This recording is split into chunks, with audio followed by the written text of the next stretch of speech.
Good morning, everyone. So I'm Robert Peacock. We're farming at Orari Gorge Station, just near Geraldine in the foothills of South Canterbury, and we've been hosting the low-input progeny trial for the last 3 years now. A few photos of the property. We're 10% flat, 15% lower hill, and 75% true sort of steeper tussock country. We have a reasonable rainfall in our property, and that is quite a big factor with the worms because, like most things, moisture is key, and being summer safe means we've got a permanent larvae challenge on the pasture all year round. We're 50% sheep, 25% cattle, and 25% deer. So the low input test, the thoughts behind it started several years ago, where a group of us were sort of really concerned that there was not enough work being done on low inputs. Drenches were failing. Farmers were having more and more trouble to find workers, and the consumers were wanting less chemicals in their food. There are several farmers that are selecting for low input anyway in various forms, whether it's DAGs or worm resilience or worm resistance. But it's a pretty small gene pool compared to the people that are drenching regularly and putting high input. So the reasons that I put my hand up to host it were twofold. One was purely sort of industry good. I was really concerned after the work we'd put in trying to get it off the ground that we would have nowhere to actually host it. The second reason, being sort of slightly more selfish, was as a stud breeder, it's really hard trying to find outside sires. So to me, hosting this was a way of increasing the awareness to other breeders to hopefully challenge more breeders to record low inputs. And it's a similar sort of stage really with the WormFec Gold group. The main focus of the WormFec Gold group is to encourage more breeders to record for worm resistance so that everyone has got a bigger gene pool to choose from and we can help the industry go forwards together. So time and time again, we buy in an outside sire, and at weaning time the results might look promising, but then as we put the challenge on through the summer and the autumn, time and time again, the progeny of the outside sires start to struggle and hit a brick wall. So, in my opinion, low input is the only way forwards. Like I say, the drenches are failing, labour is hard to get hold of, the younger generation aren't interested if it's going to look hard. If you're going to look at taking over a farm, one of the most important questions you could be asking is what's the drench resistance status of that farm? So that was the reasoning behind it. There is the market access issue as well, and although that is very important, I think the on-farm issues are actually bigger. Okay, so we started in 2019 by AIing about 1,000 of my own commercial ewes to 17 rams from around the country, so all breeds, all parts of the country, over our own commercial ewes, which are predominantly Romney base. We measured pretty much everything. We've now had 3 matings.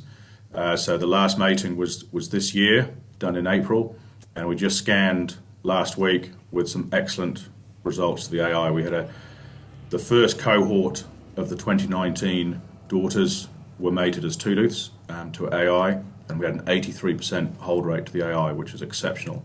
And I'd really like to thank all those involved. So Julia from Genetic Gains, the Beef and Lamb team, and of course my staff. And I think there's a big thank you needed to the Orari Gorge staff because it's quite ironic just how much work is involved in a low input trial.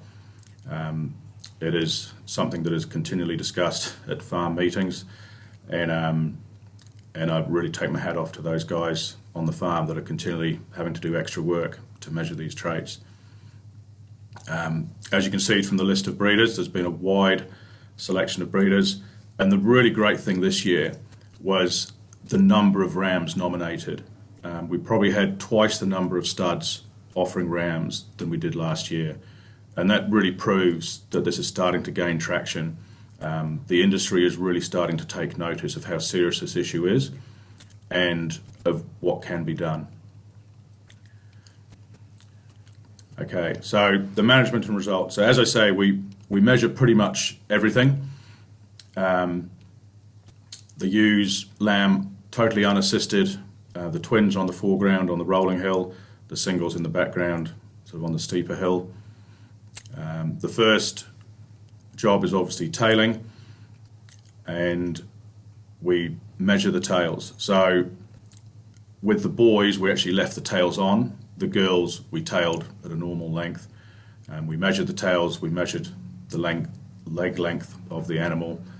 A few people say, why leave the tails on? Well, there's two issues. One is, well, the main issue is that when you leave the tails on, it really does change everything. The dag accumulation is quite phenomenal when you've got a woolly tail there. So if you think you've got reasonably clean sheep with short tails, that is not necessarily going to be true when you leave the tails on. And there is a real risk that in the future we won't be allowed to tail our lambs. Okay, so the usual measurements, weaning weights, regular growth rates. We dag score the lambs regularly. We didn't crutch the lambs this year at weaning. We just left them because there was so few with any dags. We did dip them at weaning.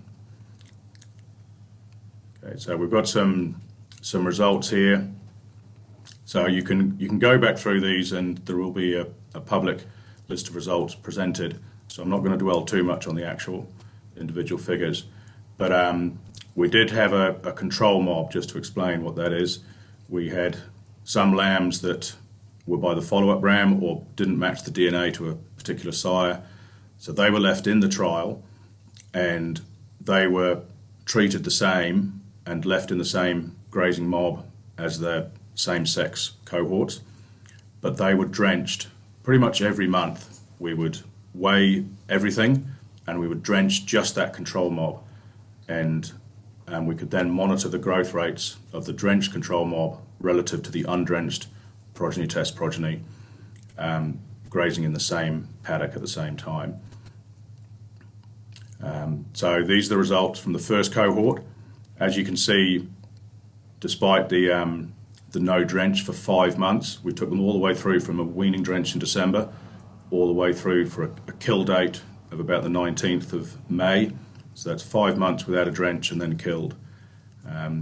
As you can see, there's a slight drop in the males in February, and that was actually because doing the worm counts to test for worm resistance, the worm levels have to be up to a certain level, and after about 6 weeks, the worm levels were still very low. So I actually tried to challenge them a bit more. We grazed a bit lower down the sward where more of the larvae are available. And as you can see, the control mob is in the middle of there, and they didn't grow that fast. So that wasn't a drench issue, that was a grazing issue, but it was done on purpose. We then took the worm count on the 20th of February, and then we didn't drench them. We just fed them a bit better again because it had that challenge. This year, it was similar, but instead of going for a May, the reason we went for a May kill date in the first year was because we had to sort of set things up in advance before we'd even started. And my main concern was I just wanted to collect as much data as possible. So it wasn't because they weren't big enough to be killed. Many of them were big enough to be killed many months earlier, but we just wanted to collect as much data as possible. And I really feel that was worth doing what we did, because we were able to do the 2 FEC counts, one in February and then another one in May. And it was quite interesting to see the difference between the rams in the 2 different FECs. And also that continual period, rather than just going 3 months, going out to 5 months, it does put more pressure on them, and different rams would come through differently after that extended period of challenge. As you can see in this graph, there is a sharp drop-off in live weight during March. that does need explaining. It wasn't a growth issue. They weren't going backwards. The main issue was most of the weights were taken reasonably full, sort of 2 hours off pasture. The last weight, they'd been in overnight because we had to dag them for kill 3 days later. So they were considerably empty. People do underestimate the gut fill effect when weighing sheep, and you can easily get 2 or 3 kilos of gut fill on a 40-kilo animal if they're 24 hours empty like these were. And the other thing was they'd been crutched, so there was dags and wool removed. You might not think that would make a big difference, but I'll come to that later because it was significant. The ewe lambs, they did sort of taper off a little bit between March and April. And likewise, they were similar gut fill, but they had just been shorn. So they were shorn in that time period. So I'd like to think there's at least 1.5 kilos to 2 kilos of wool taken off there. So to me, 2 angles of looking at this progeny test. One is the genetics, obviously. That is one of the big drivers is the genetics. So the difference between rams, difference between breeds. It is very important if you're looking through rams not to try and pick a ram and either write off a stud or think a stud is brilliant just because of one ram. Lots of studs will have a wide range of genetics within their stud, and also it depends what sort of ram they chose to put in the trial. No one ram was good at everything, and no one breed was good at everything. There's quite a few different traits measured, and so it is very hard for an animal to be good at everything. So it's a case of just finding out the genetic differences. And the other factor is how this fits into a farm system. So we've learned a lot about grazing. We've recently started putting in paddocks of pure clover, and we found that to be a real game changer with going out that extended time period out to 5 months. Getting a couple of weeks in the middle on pure clover really made a big difference. Whereas I think someone asked the question at a previous talk I gave was, could you get them from a weaning drench in December through to a March kill date without a drench, without pure clover? And the answer is yes, but it depends how you set up your grazing management. 80% of the worms tend to be in the bottom 20% of the sward, roughly.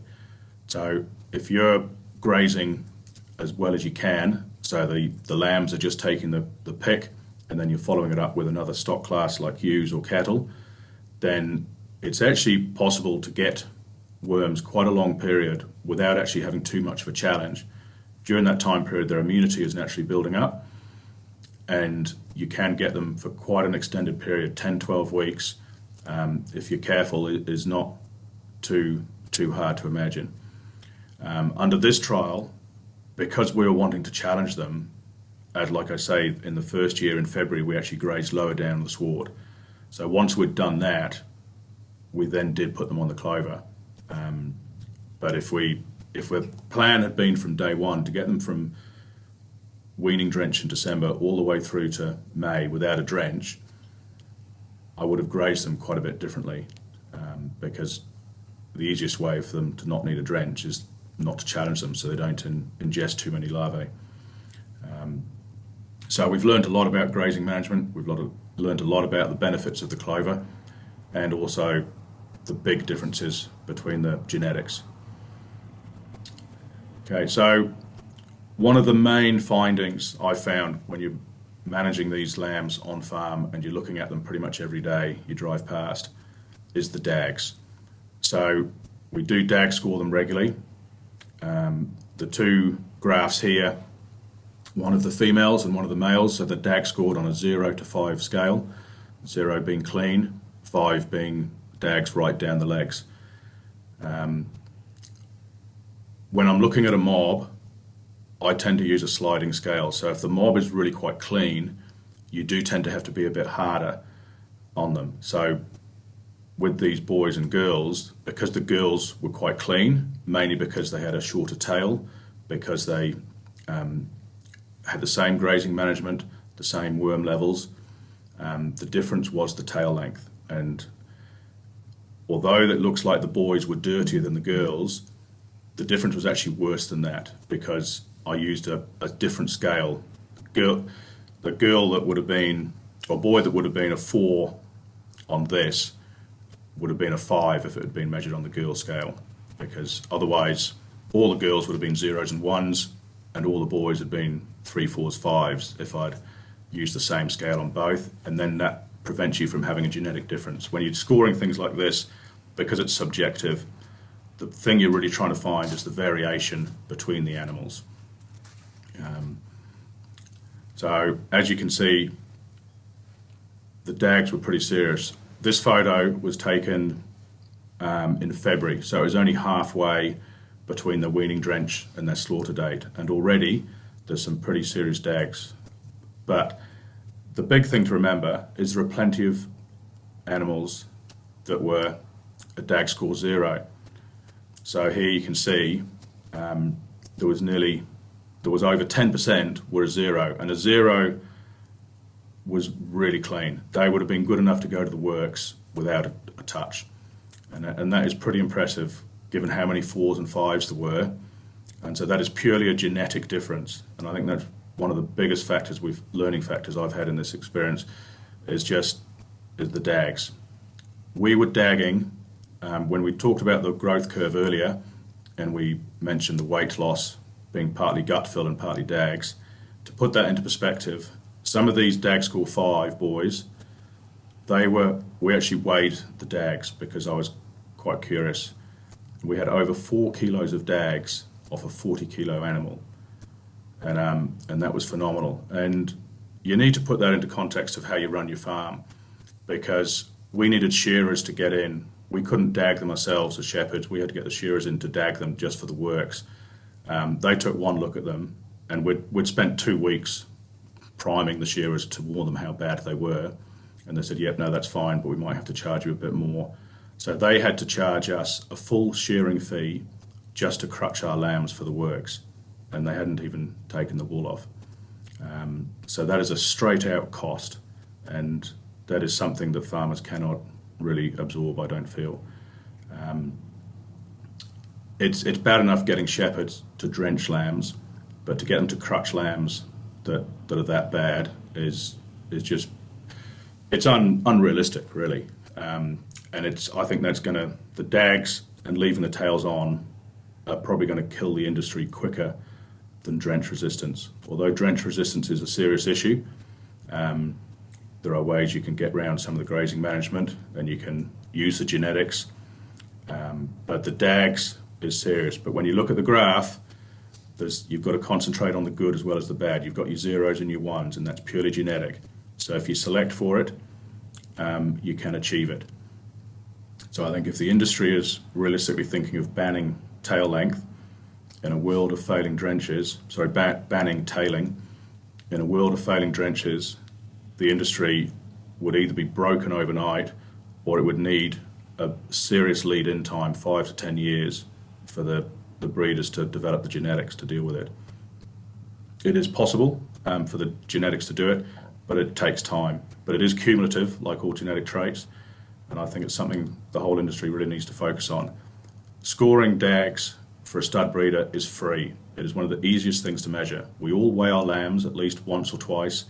I don't believe there's a lot of benefit from dag scoring at weaning because there's just too many that are clean. There's not enough dags. You need to have a variation in the dags. But we all take an autumn weight, and they're running over the scales. You just push the button, 1, 2, 3, whatever the dag score is. Takes you about half a second longer than weighing. I think it should be absolutely compulsory for all breeders because it's free, it's easy, and it is seriously going to affect the industry going forwards.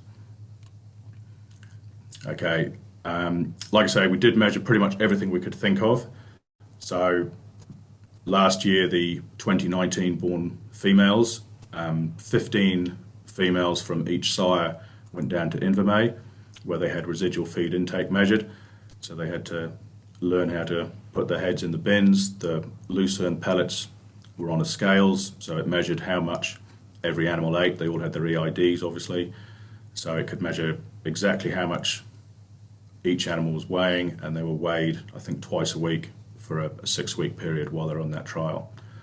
While they were down there, they were also measured for methane, and since they've been back on the farm, they've also been measured for methane, because at Invermay they're on lucerne pellets, and on the farm they're obviously just on normal pasture.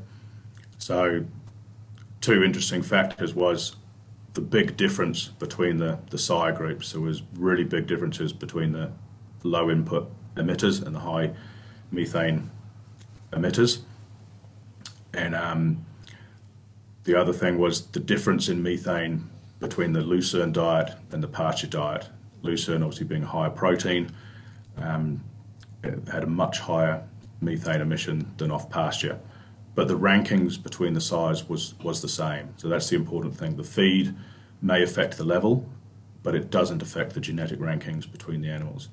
So there's been a lot of learnings the last 2 years from ag research on the methane, and it looks like it is a real possible thing to select for.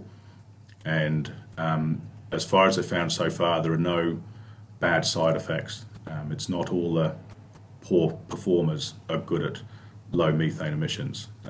You can get good production and low methane as well in a variety of traits. We shore all the ewe lambs in March. We didn't fleece weigh or score or anything, but then in December, so about 8 months wool, we did shear them again, and we fleece weighed them, and we measured the fibre diameter, the colour, things like that. And again, a big difference is, as you saw earlier, there's a whole variety of breeds in this trial, ranging from Wiltshires right through the spectrum to pretty woolly Romneys and Coopworths.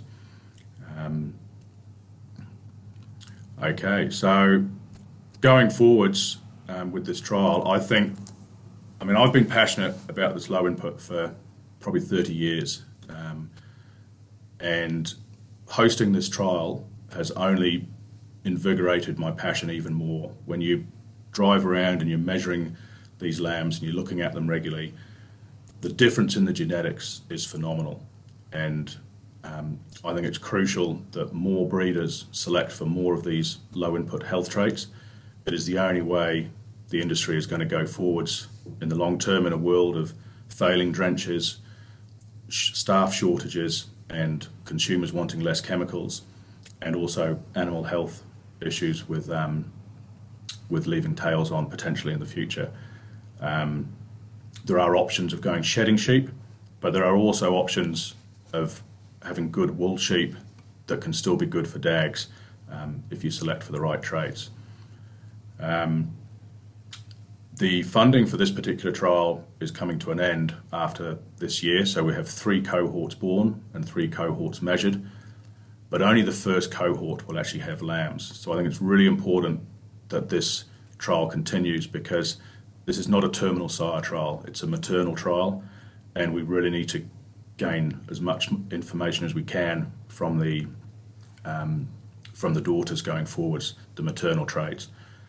Also, the fact that this trial is so different from other progeny tests in the fact that it is low input. And like I've said, that extended period really does change the rankings on some of the rams. I'm just going to name a few examples. We had a stud that was being very passionate about supporting this trial, and they were asked to put in 2 rams. So one ram was high growth on sill, but not very good for worm resistance. The other ram they put in was good growth, but certainly not as high as the other ram, but he was much higher on worm resistance. And in this trial, especially over the extended period, the lower growth but high worm resistant ram, his progeny actually grew faster than the high growth but low resistant ram. And that's that extended period and the benefit of that worm resistance kicking in. Sort of low resistance can get you so far through a challenge, but the longer that challenge goes on, or the harder that challenge is, that's when you really do need those worm resistant genetics to help them through. So that whole G by E, putting in the environmental factors to affect the genetics, it really does make a difference. And like I said earlier, buying in outside sires as being a real battle, because for a certain time of period the progeny look fine, and then they just hit a brick wall. As soon as that challenge gets a bit too much for them, they just can't cope. And so, to me, having this trial to challenge them under a safe, controlled system, and encouraging more breeders to select for these traits so that we've got a bigger gene pool to choose from where to get our outside size from, the whole industry will go forwards, because sheep industry in 10 years' time is going to look quite different than it does today if we don't do something about the issues facing us. And I think genetics is not a silver bullet, but it is a big part of that equation. It is a slow process, but it's a cumulative process, so it will just get better and better. And so by having at least one low input trial and link rams back to the other progeny tests, I think is absolutely crucial for the industry. And I'd really support anyone that's listening to put a ram in, and I support those people that make the decisions to fund another round of continuing this project. If you are thinking of putting a ram in for next year, one of the priorities we give to selecting is studs that are already selecting the low input traits. So start measuring DAGs. It's free, it's easy, it doesn't take long. Start doing WormFec. It is a bigger task, it's a bit more expensive, but going forwards, it's going to be crucial. The number of stud breeders measuring WormFec has pretty much doubled in the last 5 years. For 20 years, it's sat at about 39 flocks, and we're now up to about 74, and that's just in the last few years that's jumped up. So the penny is starting to drop for a lot of guys. I think the stud breeders are starting to realise it, but the commercial guys are the ones that are really going to drive the change. If the commercial farmer is having trouble on the farm, he needs to ask the question to his breeder, what are you measuring? How can I be going forwards if you're not measuring the traits I need? And that'll hopefully spur more stud breeders to measure more traits. Thank you very much.